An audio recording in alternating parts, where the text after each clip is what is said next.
اللي دار ليا ابوني يا ربي تفرحوا كيما فرحني بشي ابوني. الله يفرحوا يا ربي باش ما كيتمنى في حياته. السلام عليكم ورحمة الله تعالى وبركاته. كنتمنى هذا الفيديو يلقاكم في احسن الاحوال وفي اتم الصحة والعافية يا رب العالمين. اليوم فيديو جديد.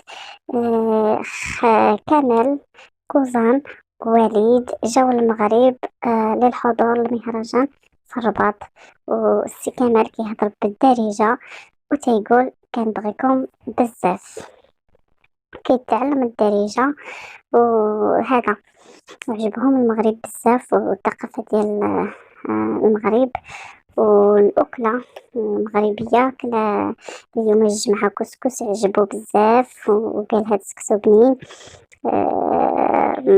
وقال الماكلة ديال المغرب بنينة بزاف، وكنتمنى يعجبكم هذا الفيديو. وما تنسوش ديروا لي الاشتراك.